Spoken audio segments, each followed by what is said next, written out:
I think as the world starts to struggle to find what is authentic from what's inauthentic, we become more and more obviously authentic because of who we are and the way we do business. That's where my enthusiasm for the future of our industry lies, is that we need to double down on what we do better than everyone else. Welcome to Direct Approach, a bi-weekly podcast hosted by Wayne Moorehead, filled with timely insights, fresh perspectives, and actionable takeaways from your direct selling executive peers to help fuel the growth and evolution of your business. What if the gig economy's growing weaknesses are actually direct selling's greatest opportunities? And how can we leverage relationship marketing to create true entrepreneurship in an age of digital dependency?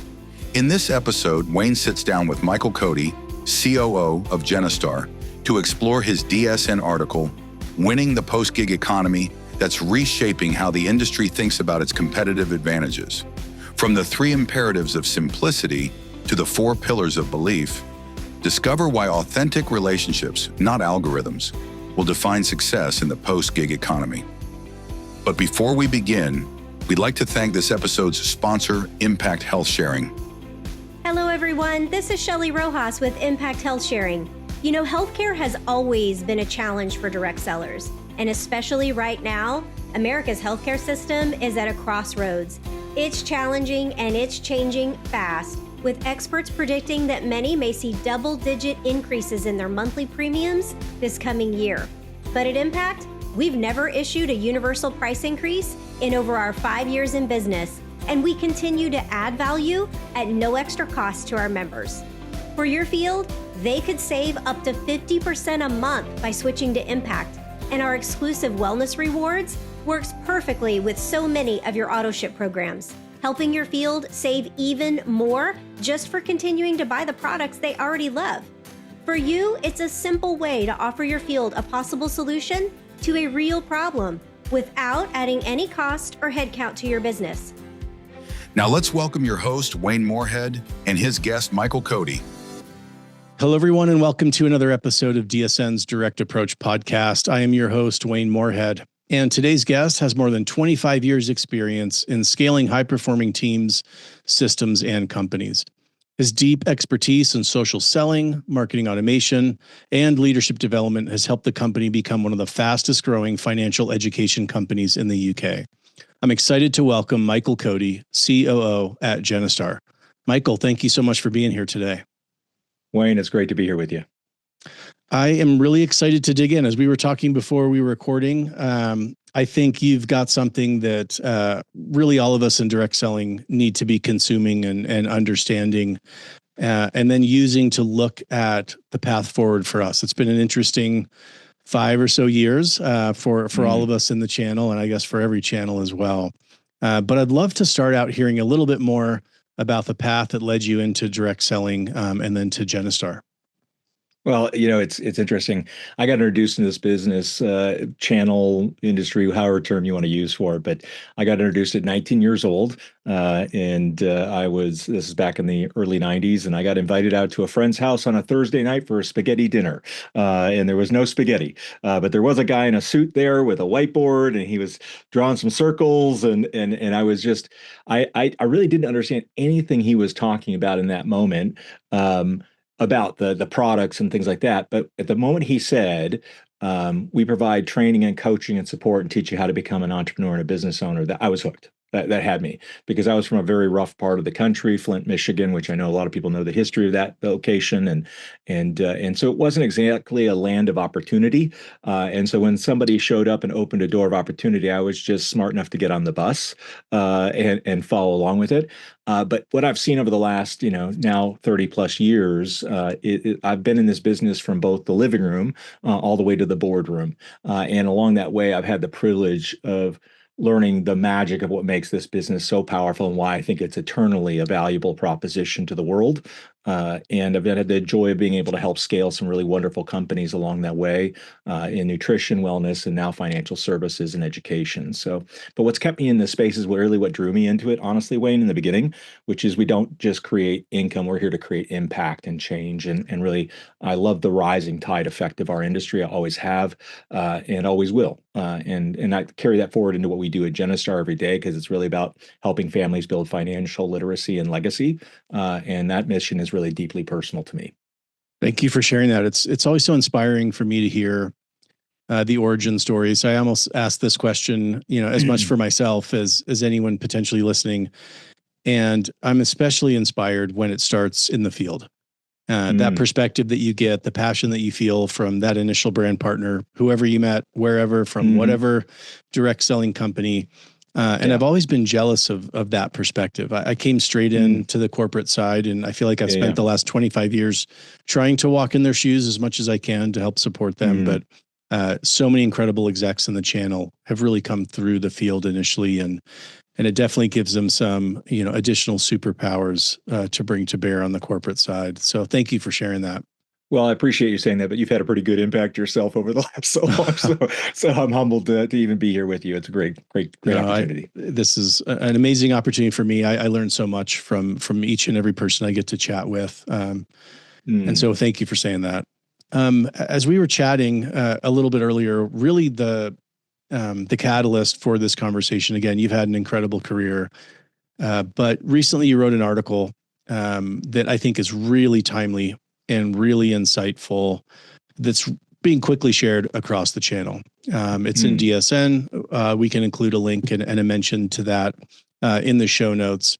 But it's caused, I think, all of us that have read it to really take a step back and examine our place in today's ever-changing direct selling landscape. Things are moving faster than they ever had, really at lightning speed. And to ask ourselves the question, what is the real value proposition? What are the benefits that we offer to those coming into the channel today? And I'm excited to learn more about the article, and if you're willing to go kind of beyond the article and go deeper into some of that information. There's been a couple really significant shifts or movements over the last 10 years that is probably the genesis of what brought you to write this article for DSN. And namely, that's the gig economy and the rise of the affiliate, the influencer, this more kind of universal social selling model that we're all getting more and more comfortable with and seeing more from brands across every channel.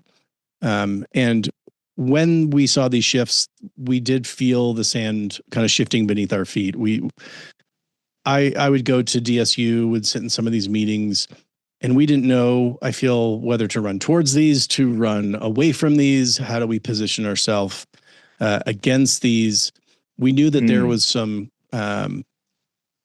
connective tissue, that we shared some common attributes from these different models, but we didn't know exactly where we fit and really the direction that we should be running. There was a lot of great work. Shout out to John Fleming and his book, 100%. Heather Chastain, Brett Duncan, and others. And good news, I was talking to John at DSU, and I think there's an updated version of his book coming out soon. But when I read your article, it really just clicked for me, and I'm like, that's it. He's cracked the code. That is this kind of North Star, I think, that we can all really rally around and take a collective run at. So I'd love to go into your article now and have you shed some more light on it. And you start out with the premise that the shine of the gig economy is starting to wear off. This was a huge movement that's impacted millions and millions of people across the world. But as time has gone on, we've seen some of the cracks in the armor a little bit. And I'd love to know, what did you mean by the shine is wearing off of the gig economy? Well, it's a great question. I mean, as I looked at it, and really what this was born out of was a panel I sat on at the DSU Amsterdam. And one of the questions asked on there is, how are you dealing with the gig economy? And maybe somewhat flippantly said, well, I think we're actually in the post-gig economy. And that kind of like got everyone dog whistled in the room, like their heads all turned sideways when I said it. But really where it was coming from is this idea that, for a while here, gig platforms have kind of been presented as almost like the promised land. They were offering freedom and flexibility and autonomy. But what we've learned is that it's really freedom on the front end, but dependency on the back end. And what I mean by that is the average gig worker isn't building anything. They're literally on a hamster wheel. There's no equity, there's no ownership, there's no asset value being created. There's no leverage in it whatsoever, other than what they trade in effort. And that's, and I'm talking about sort of what I'll call tier one gig economy opportunities. There are some higher end, the Airbnbs and things like that, but those have a much higher barrier to entry. The average person is not going to be able to take advantage of those. The cost of entry to get in, your average Airbnb takes between 20 to 30,000 to kit out, properly. So these are not an everyday Joe opportunity, and so I kind of discount them a little bit in this overall equation. Although their numbers are also softening, and their overall business models are seeing some retrenchment, and they themselves are changing in a lot of ways because of the impacts of, for example, like REITs and other big investment bodies that have come in. I know in Galveston, Texas, for example, right now, they've seen beachfront property values drop exponentially because some of these big REITs came in and bought up a lot of properties when their portfolios didn't perform the way they wanted. Now they're dumping them, and everybody's properties are going down with it. So they're just, the whole model itself is seeing some retrenchment. But it really comes back to this idea that essentially most people in the gig economy are renting their time on it, and they're renting it to an algorithm, and that algorithm can change at any moment. We've seen this in the traditional marketing world. I know you've seen this, that Google can go in and change their approach overnight, and your direct campaigns, your pay-per-click campaigns can be absolutely wiped out in an instant. And so we've seen those kind of things happening over and over again. And so that, I think, is part of what is driving the shine coming off it. But I actually put it in a more of a real anecdotal version in a presentation I did. I said, hey, listen, it's 2 a.m. Where's your digital gig worker? And I had this image of a guy sitting in his car outside a bar, like he's just sitting at 2 a.m. trying to hope for a ride to pick up, and my son, who's 26, he did Uber for a while, and he said, after you've had a guy, puke in their back seat 4 or 5 times, it loses its luster. For sure. For sure. And so there's some of these opportunities that they had the appearance of, and they do bring flexibility. That they bring, but there's a number of other things they don't bring, which is leverage and all those other things that we talked about. So I think that's probably part of what I'm talking about in the shine wearing off. I think also when you actually go do some research on the headlines, you're seeing major challenges starting to rise between the platforms themselves and the people on those platforms who are starting to try and push for things like unionization or negotiating rights, because they're seeing things like their income earnings being eroded by 36% over the course of a year over year. So they're starting to have some real issues now that they've gotten to scale, and some of them have started to kind of switch their approach to disenfranchise the people that got them to scale, which has created real problems. And I think we've seen a degree of that sometimes in our own industry, where people have maybe abandoned the field-focused approach to things, and they've started to flip to models that disenfranchise their field. And then we see some of those, many of those tend to struggle to actually survive after they make those big changes. It kind of turns its back on the core of what they were. So that's my own view of things. But as I've been watching, I haven't seen a lot of people successfully navigate yet kind of a whole platform change away from our model when they try to do it. So I just haven't seen that brand value be retained. Yeah, thank you for that context and explanation. I think it was spot on, and I agree. I think in some respects, I've been really proud of the companies that have made the effort and taken a try and had an at bat. Competing with some, shifts in the business model, just trying to see what works. And that's again why I think that your thoughts and this article is so timely for all of us, because that's one of the beautiful things we know about direct selling is it's not competition, it's really collaboration. And so, when one kind of figures something out or maybe stubs their toe, we all get to learn from it and move forward collectively. And so that's again why I think this is so important.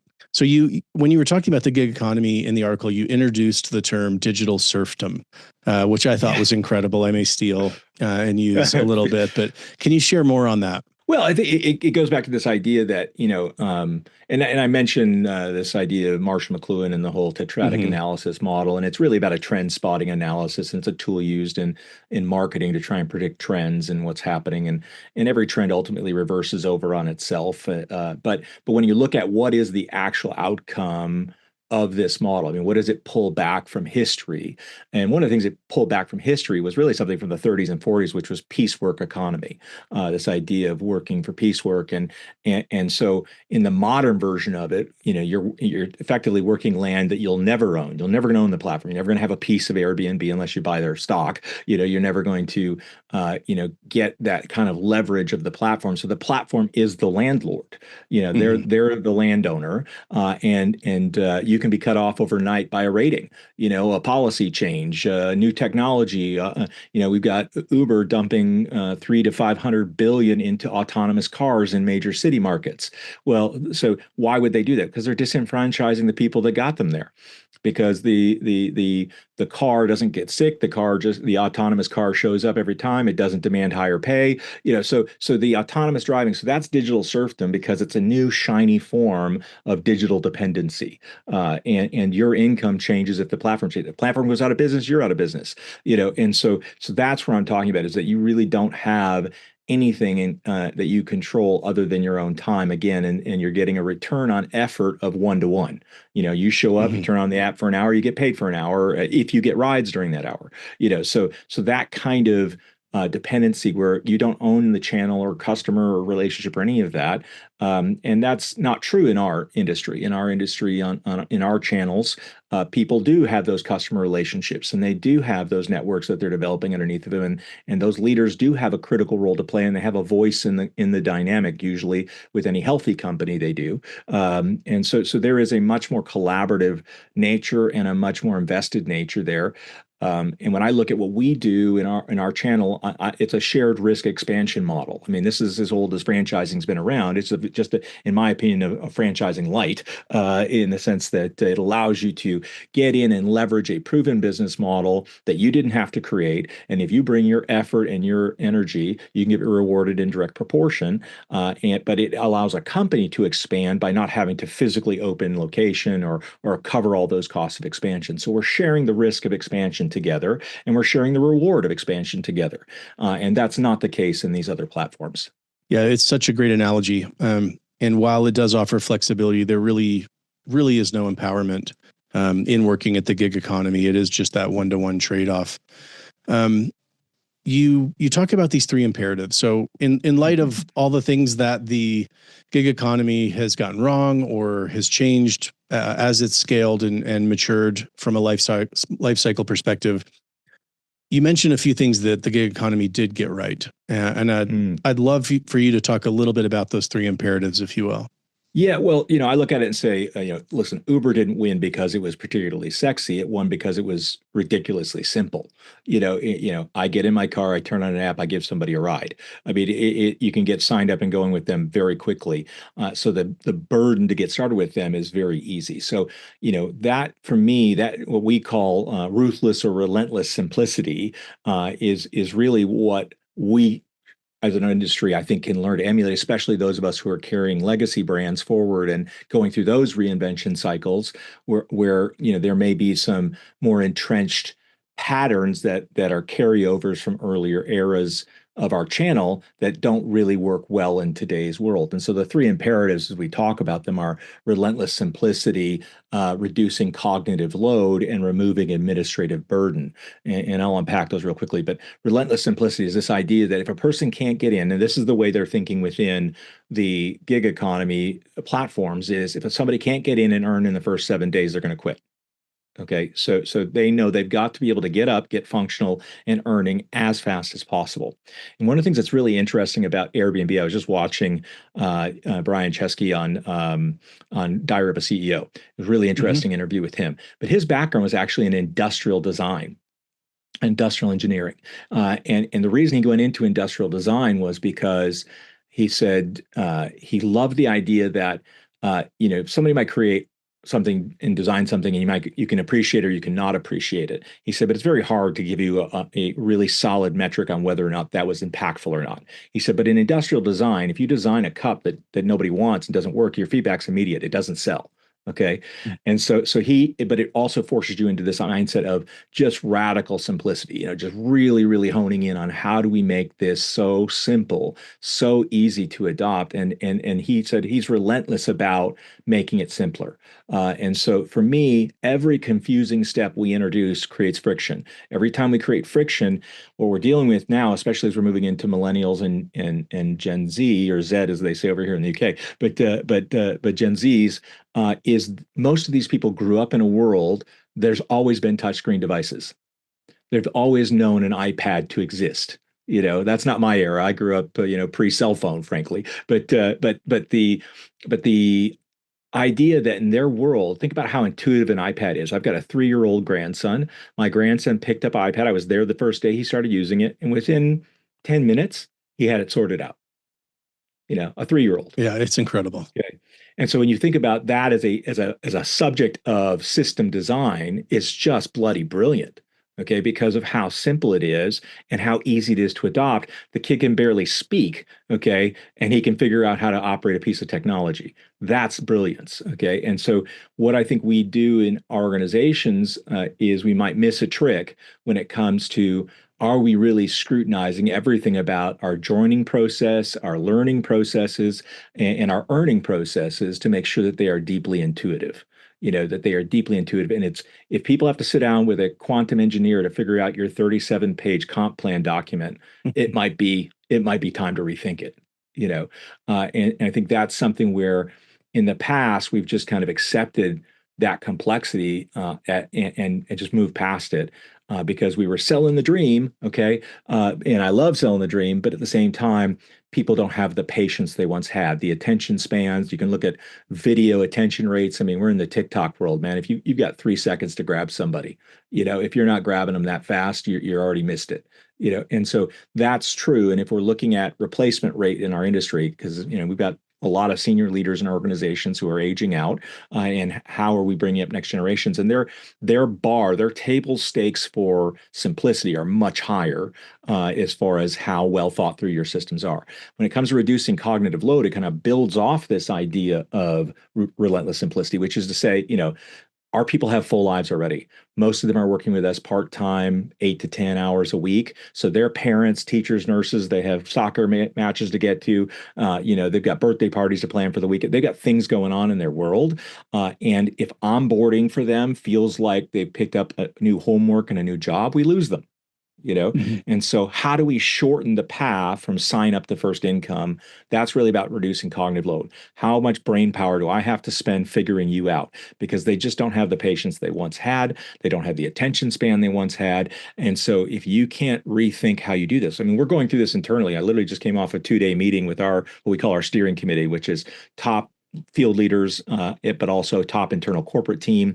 And we're working together on this whole concept of these 3 things. How do we reduce cognitive load? In our business, it's slightly different because we have a licensing model in ours. So not only do you have to get in, but then you have to get licensed because of the financial services and products that we have. And what we're finding out is that we were assuming or pushing a lot of stuff into our initial licensing training and onboarding that wasn't absolutely essential. It could be drip fed in post stages later down the road. What was needed to get them in and get them licensed and making money was about a third less or more than what was really needed, or what we were doing. And so we've gone in with kind of a relentless approach to going, is that absolutely essential?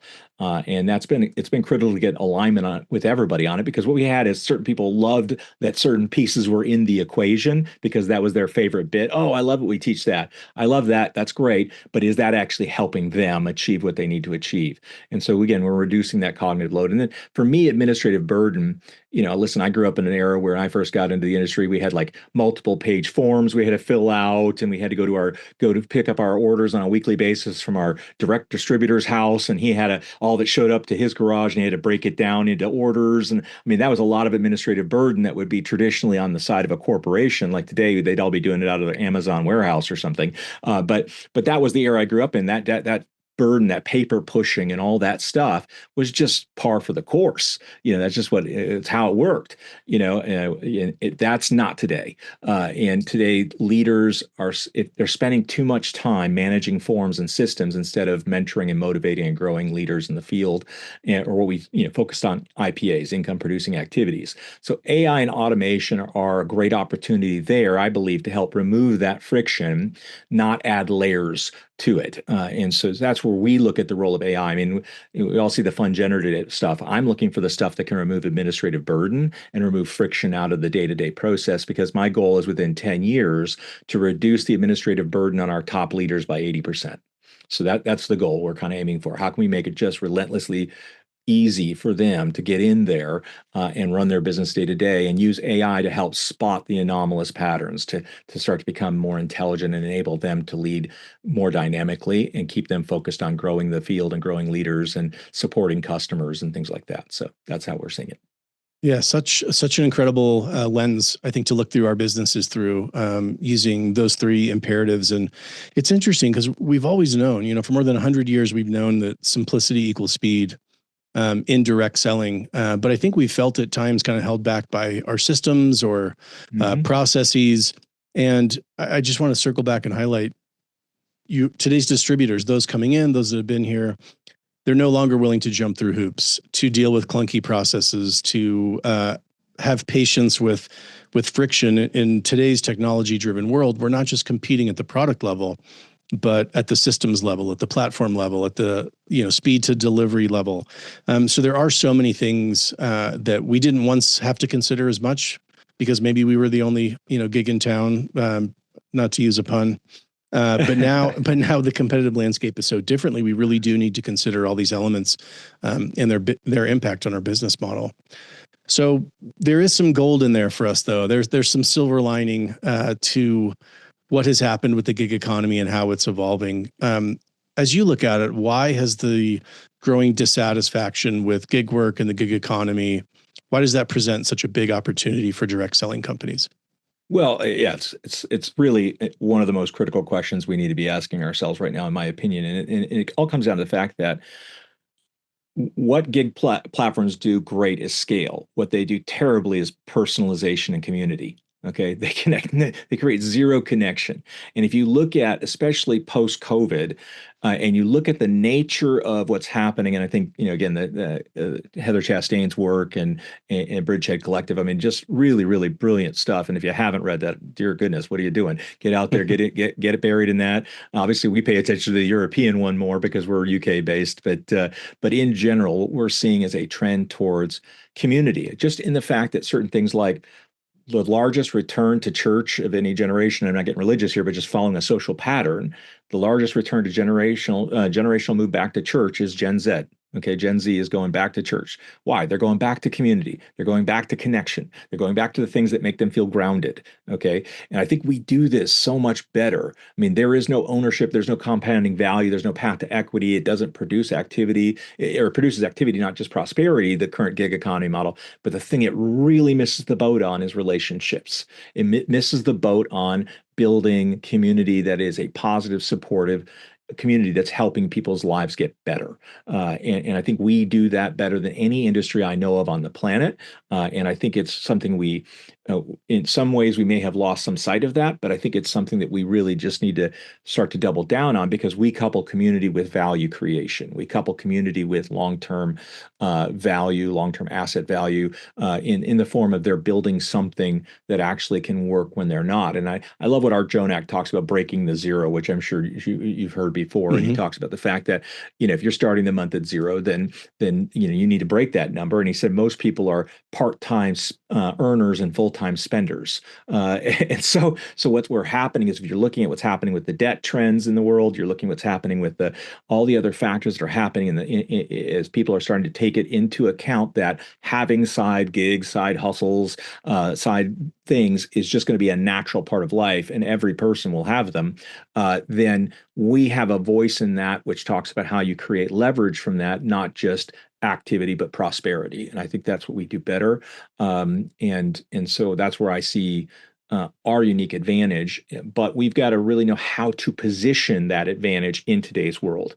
It's not enough to just say it. You've got to hit it in a way that they can connect with, and that's where geniuses like yourself, who've been you've been Right. for a long time, Yeah. Wayne, and I say this with great respect. You've been a bridge player between the traditional stuff that has always worked in this industry, but the willingness to go out and boldly test what's new, and figure it out. And I think we as a group need to be. I like what Ted Lasso says: "Be curious, not judgmental." Yeah, I Okay. love that. The dartboard scene. Yeah, it's one of the best scenes ever. Yeah. But that, I think, is the nature of our world right now, which is we need to be deeply curious about these trends, these patterns. We need to be deeply curious about the needs of these next generations that are coming up. They're moving into the sweet spot for a lot of us in this industry, but also looking into our own repository and saying, what unique advantages do we offer them that nobody offers them right now? I think John Fleming's book on the gig economy, The Ultimate Gig, was a great starting point in that conversation. But as it's evolved, and that's why I talked about him in the article, I don't think anything I'm saying invalidates what he said at all. In fact, I think it just reinforces it. But I love that his new book is coming out here very shortly, because I can't wait to see what he has to say, because he always brings the receipts when he does it in the form of great research and other things like that. So I'm really looking forward to that dynamic. Yeah, I love what you said about the community aspect. I think that truly is one of our greatest value propositions. And it might not be the tip of a spear for us in our messaging. It's a lot of times it's let's lead with income, or, these incredible product benefits. And Stuart did a great job at DSU of showing all the innovation that's historically come through this channel, and product is such an important element.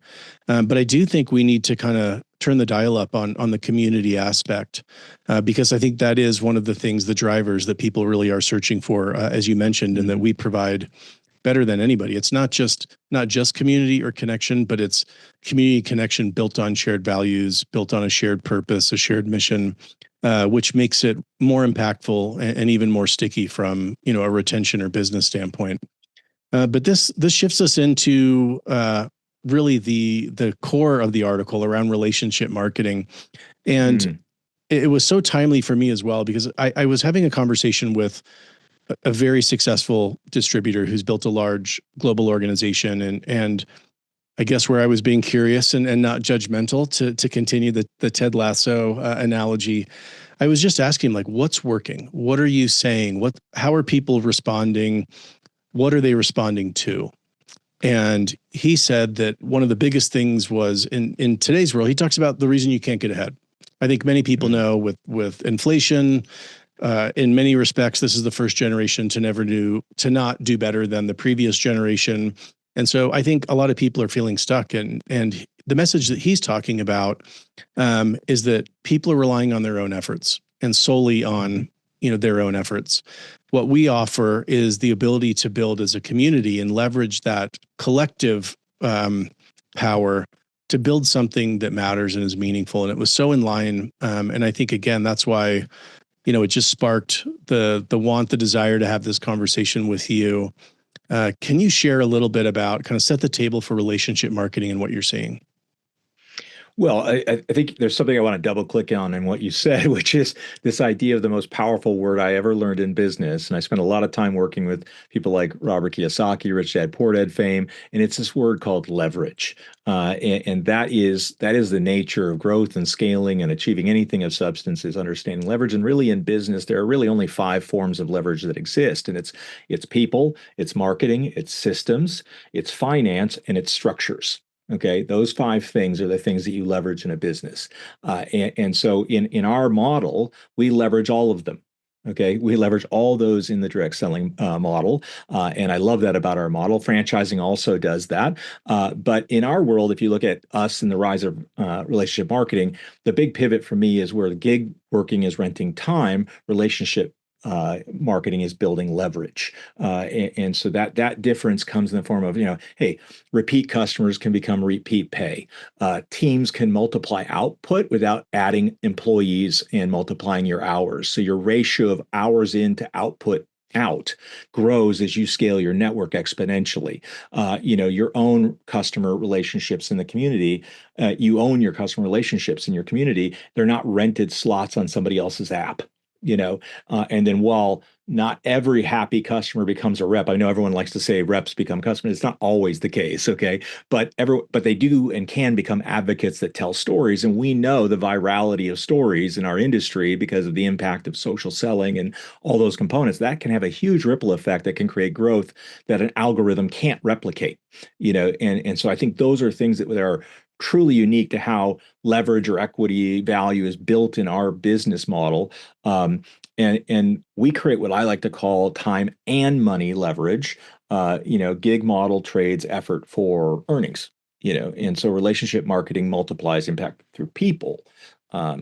It's the difference, I think, between self-employment and true entrepreneurship is the leverage factor. If you go back to the old Robert Kiyosaki cash flow quadrant, employee, self-employed, business owner, investor, and he talks about the fact that the difference between self-employed and business owner is self-employed, you are the system, and in business quadrant, you actually create systems, and that creates your leverage. And by those systems, that is what we do as an organization when we build these business opportunities that people are taking advantage of in the direct selling channel. So I think we offer a path to true entrepreneurship that cannot be replicated in relationship marketing, but does that better than anything else, because that really is the nature of what we do. I've always liked that term relationship marketing more than I've liked terms like direct selling or even network marketing or things like that, because I think those kind of things alienated us from what it is we really do. It's person to person. It's been person to person. It's still person to person.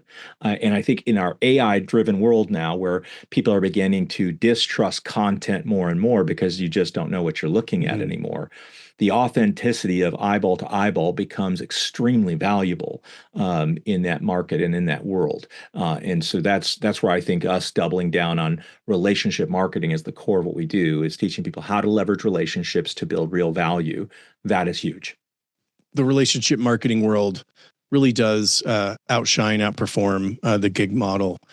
Repeat purchase. I love that. I spent some years in the D2C world, and it was truly one and done. Whether you're working with affiliates and influencers, or even with existing customers, a lot of it's just that one-time purchase. You move over. So that is also as we look to reach out to some of these other potential segments, whether it's affiliate and influencer, this continual, repeat purchase stream of income, I think is one of the lights that we can shine to help attract them to more of this relationship model as well. But there were so many examples. I encourage everybody to go kind of read through more of the definitions of those, key areas: repeat purchase, team leverage without employees, ownership versus dependency, and then the ripple effect of advocacy. Do you mind double clicking on that last one just a little bit more? Well, yeah, I mean, the ripple effect of advocacy, listen, there's this thing you could tap into in HR terms. They use this phrase discretionary effort. Okay. And the idea of discretionary effort is I never know when I'm getting the best from my people. Like how do I know that you've given me your best idea? I can't ever know that, right? But when we have people who are standing up and advocating for us in the form of social proof, the other things like that, I mean, that has a knock-on effect because of the world we live in today, because of the social aspect of our world today, that you just can't put a price on it, and you also can't force it unnaturally, and so in my mind, as we really double down on communicating the value of what we're building without these competitive advantages, and we have people really understanding how to tap in and create those raving fans, and that happens on a lot of different levels. I mean, it starts with the first, which is if your product or service isn't a wow experience, if it doesn't really deliver on its promises, well then, that's already an uphill push. Like it's going to be hard to come over that. But assuming you've got that in order and you've got a solid, high quality product or service that does deliver on its promises, now it's about really tapping in and being able to give leverage to those voices that really do have that experience. And if our systems, again, it goes back to this idea of relentlessly simple. So if our systems make it so easy for people to become advocates for what we're doing and share that out more easily, I think it has a critical impact on that discretionary. If we're tapping into the best they have to give us, and we're tapping into a multiplier in our impact and our reach and our the scope of what we're doing, and even in the old traditional terms, in marketing we talk about reach and frequency, right? And so this idea of how often is my message being repeated. Well, if you tap into advocacy at an effective level, it's like putting rocket boosters onto your message. I mean, you just can't, there is no comparable to it.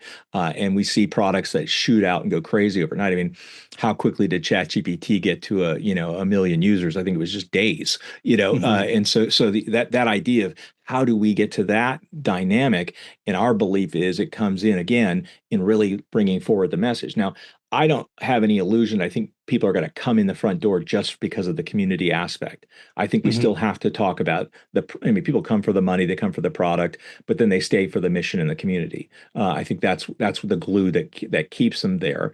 And then how many of those can we more by streamlining, bringing the relentless simplicity, bringing in the reducing the cognitive burden and administrative burden, that those things right there, I think then make it far easier for us to activate more of the people we're bringing in the front door and get them functional. If you look at the churn rates that we've accepted in our industry as a norm, and they are norms, they're data-driven norms, okay? But if we could only be 10% better at activation and retention of people, what would be the net effect on the whole industry? It would just be explosive if we were just 10% better across the board. So that's the kind of thing I look at when we're talking about the impact of advocacy, the ripple effect of advocacy is that. But they're only going to become advocates for things which actually make their lives better. They're only going to become advocates for things which they have referability, meaning that this thing works and it's simple and I just got up and running. And I love, we say, and I know you've probably seen this in the industry, if somebody gets up after you've given an opportunity presentation, they go, wow, you're a genius. You're so smart. You're so good. I could never do that. You failed miserably. You want them to go, man, if that bum can get up there and do that, I could absolutely crush this thing.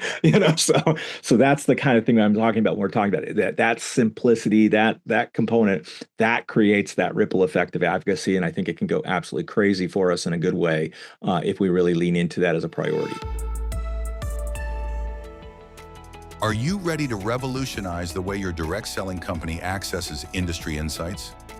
Introducing the DSN Library's Smart Search, an AI-powered tool that puts over 2,000 curated assets at your fingertips.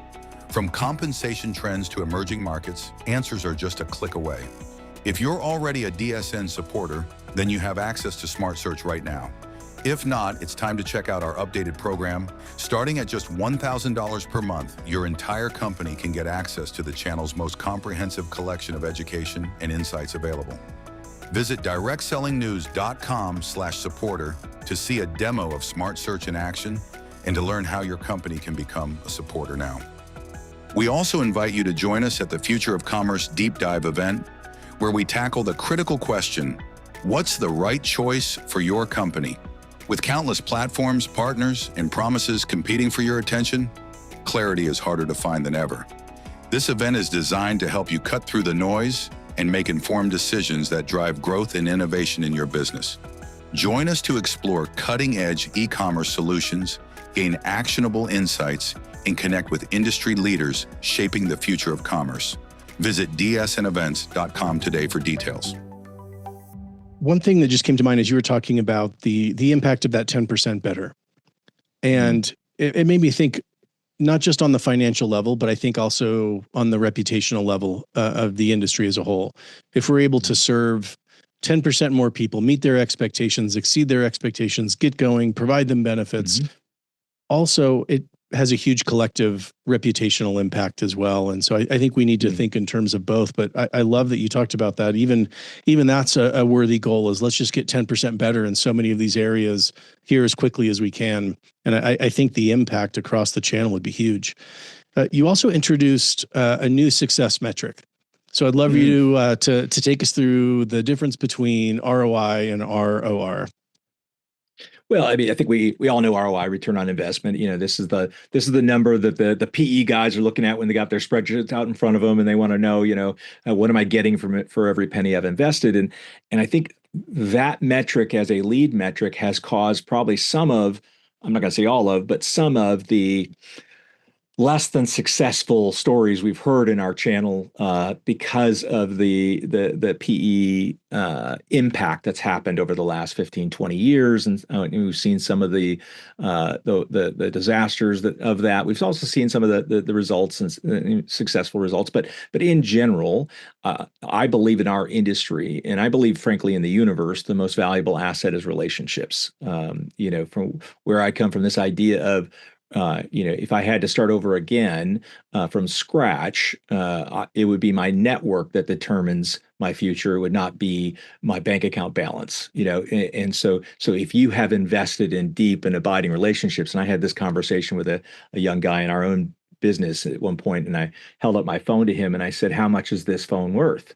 And he said, "Well, it's an iPhone 16." And he said, "No, they're about $1,000." I said, "No, this thing's priceless, man." I said, this thing's worth hundreds of millions." He said, "What do you mean?" I said, "I've built 35 years of contacts in this with some of the most incredible people around the world who I can call almost anywhere in the world. And I know that if I were in a pinch, there's opportunity in this phone anytime I need it." Okay. And I said, so to me, understanding that we teach people the power of ROR, we teach people how to build a return on relationships. And I'm not talking about transactional relationships where tit for tat. I'm talking about where we build real emotional and relational equity in our networks and in the relationships we build with them. And I think that's probably where there's been some disruption, as we've been testing models, is maybe there were opportunities for us to be better communicators with our fields as we were going through some of those channel experiments and changes. I'm not saying there wasn't efforts there, but I'm just saying, when we're turning an industry like ours, where there are so many relationships involved, I think sometimes we devalue or don't take into account the network, what they call the Metcalfe principle, the network effect. And there are so many relationships we're managing. So when you go to turn an industry, you turn a business of any scale or size, you're not turning a jet ski. Okay, you're turning a super tanker loaded with cargo. Okay, and so you try to do hard 90-degree turns, and everything, you're going to pitch that thing right over into the ocean. And so I think understanding the impact of the return on relationship, understanding that you have to open an emotional bank account and make deposits before you try to make withdrawals. And but how does that affect us on a corporate or at scale? This is what drives retention, I believe, in a culture, is that our first metric is return on relationships. Where does return on relationships show? Well, renewal rates. How many people are renewing if you have an application renewal point? How many people are staying active? Are you measuring disengagement proactively? What systems have you set up to address disengagement models within your business? Do people fade away and you don't do anything about it? Are you in the mode of just saying, "Hey, well, listen, I know it's kind of been a frog kissing business for as long as it's been around. We kiss frogs to find princes and princesses, and we do that at scale." And I don't disagree with that idea that, professionals sort and amateurs try to convince. I think those things are true in the field. But I think that if we don't lean into and really as a leadership model, really embrace the idea that relationships are our core asset, and that's what drives enterprise value, in my opinion, and what I've seen, then I think we fall into the risk of thinking like other channels that don't have our dynamic. And when we bring people from outside our channel into this channel who really don't know it, they frequently have a big learning curve about that issue. They don't get that the field is driven by belief, the field is driven by connection and relationship and trust, and they're not employees. This is a volunteer army. And so we get to spend more energy on making sure those relationships are cohesive and that they're really connected and glued together. And that we have those that, going back to Ted Lasso, we have an Oklahoma culture. Okay. And that's one of our social contract values here inside of Genistar, is that we're an Oklahoma culture. We sit down and we just speak truthfully with each other. We have these conversations that we need to have because, listen, non-ideal conditions show up on a daily basis. Okay, that's reality. They're going to be here.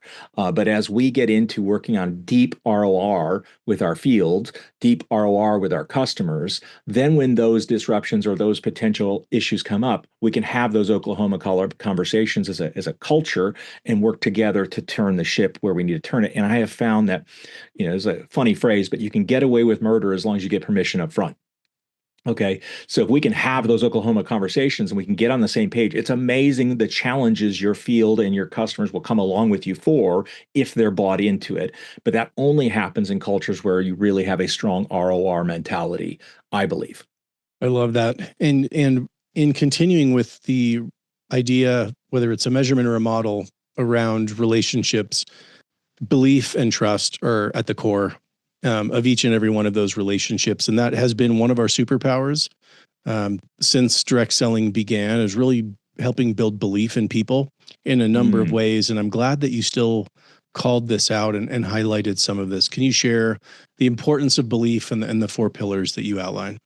Well, this is, and I give credit where credit's due. One of the industry a veteran, worked with UW for a long time, helped build a lot of their field systems, and he's the author of this. So I want to give credit where credit's due on this, Paul Gallandry. But he talks about the four pillars of belief, and I believe that's our competitive moat as an organization, is that because we believe in ROR, then the four pillars of belief become our foundational principles, and that is everything that we're doing within the organization needs to be contributing to the four pillars of belief at some level.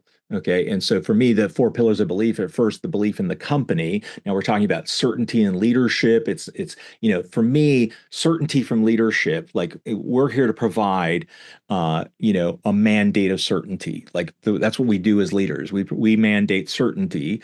It's not a market condition. Okay. We're going to grow, not because the market tells us we can grow. They're never going to give us permission to grow. Okay.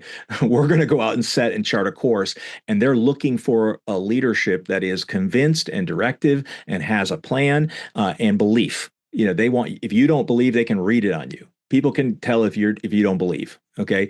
And it comes in the energy, the way you deliver things. So there's a passion factor to what we do. And we are selling all the time. Inside of our company, we call it this model called E3MS, which stands for every situation, every interaction, every person must sell. Okay, meaning that from the person answering the phone at the call center to the field training rep, everybody in between. Okay, they're all in sales, whether they know it or not. They're selling belief in the company. They're selling belief in the mission of who we are as an organization, and so that starts with us. If we, one of my mentors said, if you won't back yourself, who will? And so it starts by, do you back yourself? Do you believe in yourself? And do you really believe in yourself? Is that coming through in everything that you're doing as an organization? Are you driving that belief in the company down? And it should be belief based on fact, meaning that you are who you say you are. There's congruency there. So certainty in my mind is a leadership mandate, not a market condition. And that's the first belief that we sell and focus on driving as a pillar into our business. Next one is belief in the opportunity. And this is that making sure that, your plan is rewarding, that the effort is worth, the juice is worth the squeeze, and so is that there, and is it transparent and easy to understand? Like I said, do they have to bring in a quantum engineer to figure out your comp plan?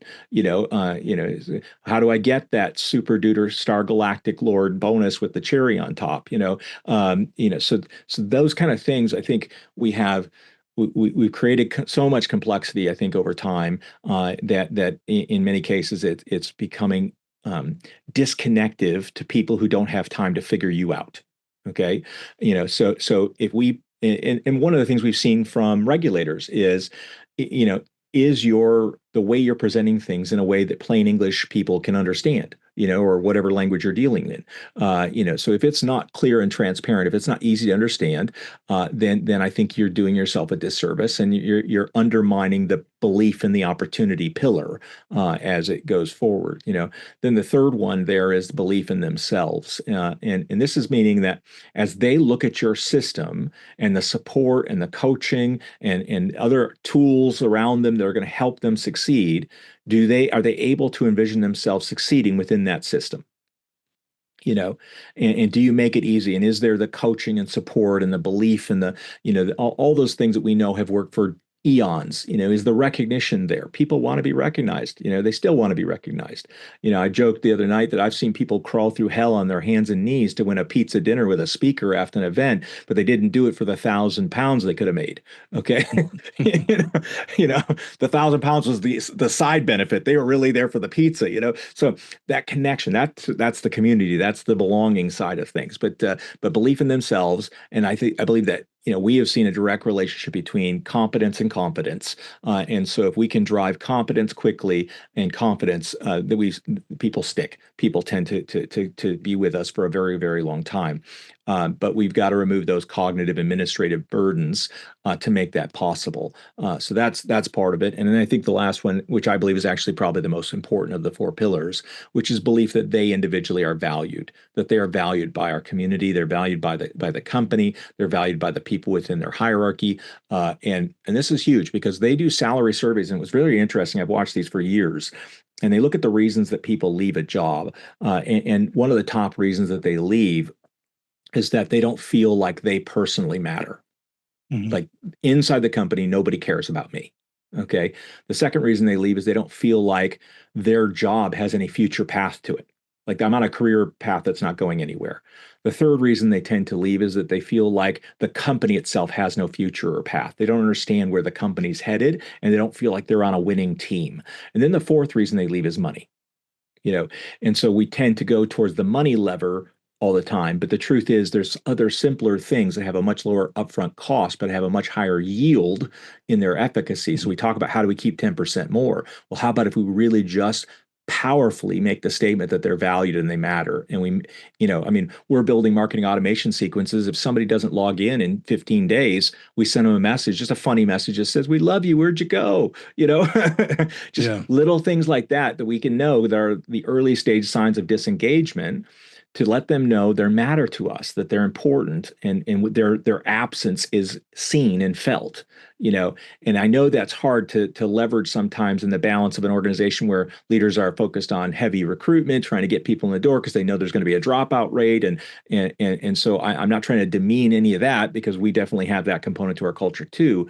But if we could just be, again, that 10% better at being sticky, and how do you do that? Well, it's simple. You let people know they matter. You let people know you care about them. And I don't mean care about them because they represent revenue to you, but you care about them because they're people who decided to believe in your company, and they signed on the dotted line. At some point, they believed enough to get involved. So that's enough for me to say, hey, listen, you're one of us. You're a people like us. You wouldn't have signed up if you didn't believe that this aligned with who you are. And so we just want to make you know you're always welcome. We love you in our tribe. You matter to us, and we're going to keep reaching out. Even if they stop reaching, we're going to keep reaching as long as we can, and GDPR tells us we can. So so that's really, in my mind, the true basis of an ROR retention engine, and that's where belief compounds. And when the belief compounds, the income always follows in our industry. So that's what I've seen. Well, I loved that you put it at the core of not just the business model, but the marketing model and the measurement model as well. Belief is something that is really at the heart of our entire organization, our entire existence here as a business model. And I really was inspired that you continue to call that out. So it would not be a marketing model discussion if we did not bring up AI. So do you mind touching a little bit on how AI is impacting or will impact relationship marketing and how we can best leverage it? It's such an exciting topic. I mean, Dan Devlin is a very dear friend of mine. I know he's been at a lot of the DSU events, spoken around, and we have a lot of conversations about AI on the regular. And I do agree with him wholeheartedly. And I mentioned it in my article where I talked about the fact that AI is not going to replace people. People using AI will replace people who don't. And I do believe that fundamentally. I'm a big proponent of the use of AI and its appropriate applications. But what AI cannot do is build community and relationship. AI cannot do those things, and I think we're foolish if we try to get it to do that for us. I don't think that's a good spend of effort and energy. But as I see its role play out, one of the things that's going to happen here very quickly, and I saw this in the diamond industry, as you saw the rise of industrial diamonds being able to be produced at jewelry grade qualities, that you saw the cartels really push for them to add genetic signatures into their, trace elements that allowed them to phosphoresce under light. So you could tell what was an actual diamond from an industrial diamond, a manufactured diamond. And I think that's going to happen within especially video content and things like that. I think there's going to be a need for us to be able to differentiate between what is real and what isn't, because the level of quality that's coming out in the content that's being produced right now is shocking how fast it's moving.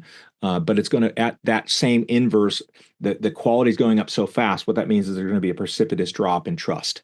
Okay, there has to be, because you just can't know at any time that what you're seeing is real unless you're seeing it with your own two eyeballs in situ. Unless you're sitting there watching it, you can't trust it. And so I think that will undermine performance, I think, on a lot of content development and campaigns and things like that. We just have to be very judicious about how we use that. But I think that where it can pick up the ball is on all those little extra touches, like I just talked about. All those little touches. You combine marketing automation with AI to be able to start to more intelligently spot disengagement patterns within your distributor base, within your customer base, and start to take more proactive actions quickly to address them before you start to bleed out the bottom of the funnel, and start to bleed those people out of your business model.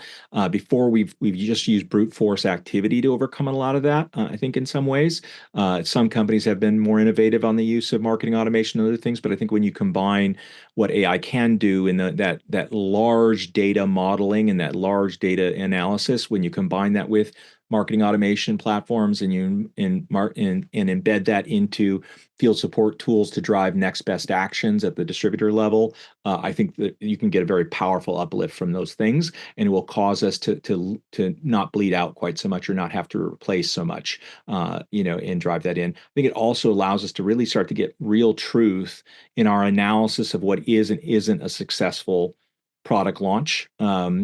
And where we might be cannibalizing existing product lines, and we're just trading dollars between our left pocket and our right pocket, and we're not really seeing growth and traction. I think those tools can help us see that pattern much faster and maybe model some of those things before we launch dumb ideas out there that end up eroding value within our existing portfolios. So I think there's a lot of places where I think it starts to become much more valuable to us.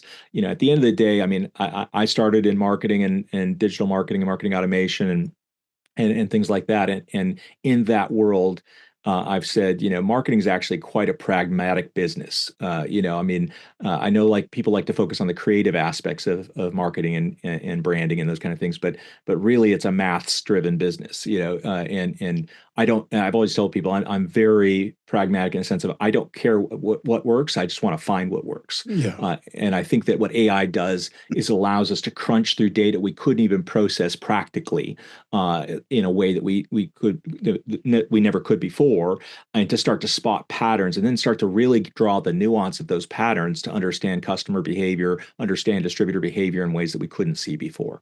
So I think that's what it does for us. So now that you've laid the framework for this new marketing model, what does it all mean for direct selling? Where do you see this impacting?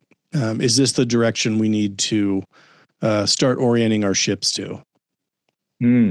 Well, that's a big responsibility to wear.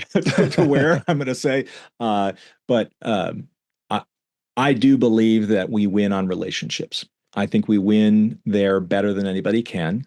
I think we represent an access into the world of entrepreneurship and business ownership or side hustle, or find your term that you're comfortable with. But we offer a gateway into creating economic freedom that nobody else can offer, because the barrier to entry is so low. Kiyosaki, a long time ago, Robert Kiyosaki wrote a book called The Business for People Who Like Helping Other People. And he was talking about the network marketing industry. And one of the biggest things he said about our industry is that it was absolutely the best place to gain an entrepreneurial education at the lowest risk. And so I think that is one of our model aspects of who we are.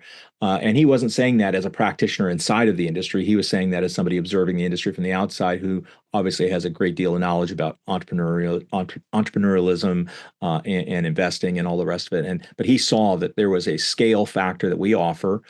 We are still, in my opinion, the most cost-effective manner to bring products to market, and the highest return on investment and effort. I don't think anybody can touch us on that because our cost of distribution is so well structured. And I think we just need to continue leaning into those things. But I think from this model, I would say us driving towards relationships. And the reason I like relationship marketing as a better term personally is I, recently watched Richard Shotton, the behavioral psychologist, and he was talking at Mastermind in Sofia, Bulgaria. And he talked about the fact that when they run studies on language that moves people, that they found that concrete versus abstract language worked better. That every time you want to move somebody when you're talking about the value. So, for example, we would say, financial education is hard. Being broke, unprotected, and in debt for life is harder. Okay, people can emotionally relate to that. Okay, that punches you right in the gut, if you will. Versus talking about build a financial future you can be proud. Blah, blah, blah. Okay, like how are we hitting them with something they can connect to? And so when I hear, and I always felt this, network marketing, people don't understand network. That's a very abstract term in their mind. Direct sales, again, and again, I'm not bagging on it. Listen, we built an incredible sector on these terms, but I'm just saying, as we're looking at where our real leverage point is, where is the real point of value creation? It's in our ability to leverage relationships, both at an individual and community level, and be able to create something of tremendous value. So yeah, I think that leaning into this, in my opinion, is the future. It's where we're driving for as an organization. It's really where we're differentiating ourselves and talking about it. Is that it's all driven by the relationship. And so I would suggest this is a model worth experimenting with at the minimum. But I do believe it is the path, the direction. I think if you look at the larger zeitgeist of the impact of AI, you look at the impact of what's soon to be coming with quantum computing and other things that are going on out there in the world. I think people are really craving authentic relationship. And I think if we can really own that space, that we build businesses through authentic relationships, that's something I think where we can gain a massive advantage over every other business model out there and every other gig economy opportunity and everything else. Is because we know those better than anybody else. We know building relationships, kitchen table to kitchen table, better than anybody else in the world. So if you could give one piece of advice to a direct selling executive that reads your DSN article, what would be your most urgent call to action? Ooh, I would come back to the 4 pillars of belief. I would be using that as my filter across the entire company. I'd be asking myself, how does this build belief? This action we're doing, whatever we're doing here, even down to, like, for us, we call it compliance, because obviously we're in a highly regulated industry. And so for us, we call, compliance is about business integrity. That's the way we deliver it internally. How do we keep our business in a healthy state? And so everything's about belief, and we've got our compliance people on the front line having those conversations and interacting. We literally just had them do a 2-hour session yesterday with our team. All of our top field leaders, and we want them at the front because we see, for example, compliance as a competitive advantage, but compliance only works if there's good relationships. Otherwise, it becomes an adversarial force between the field and the corporate, and those compliance guys are just in here trying to make our lives harder, and they're in here trying to lord over us and all the rest of it. And that's not it at all. They're trying to protect you so you don't go to jail. Okay, that's what they're trying to do in our case. But they're also protecting the asset value of 20 years of effort.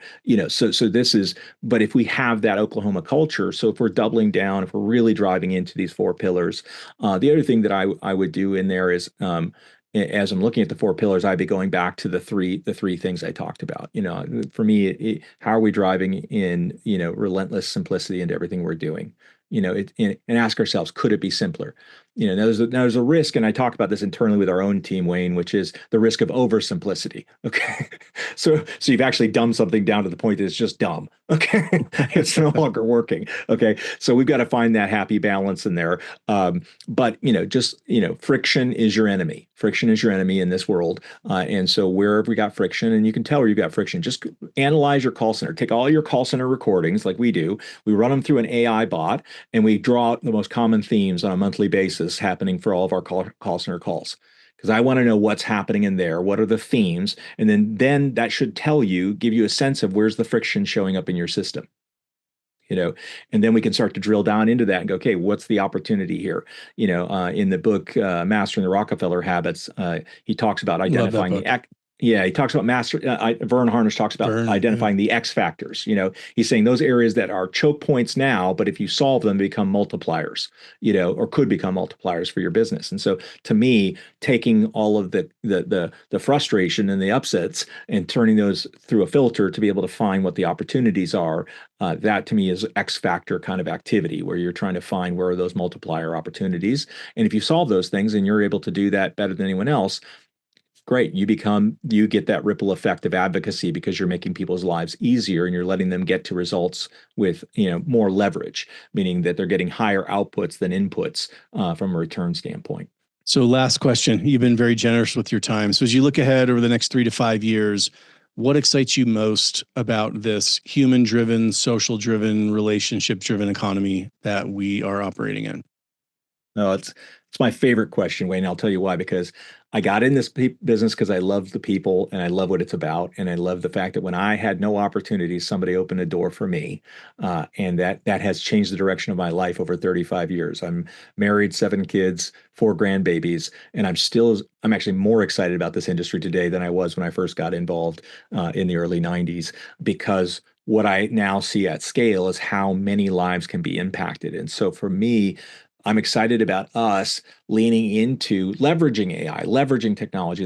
This has been such an innovative channel for so long. I mean, I remember back in the days when we were doing overnight packs and little CD-ROMs that were the size of a business card that you could throw in. I mean, we've been testing everything relentlessly for decades. So I love that about us. We are not technology shy as an industry, that's for sure.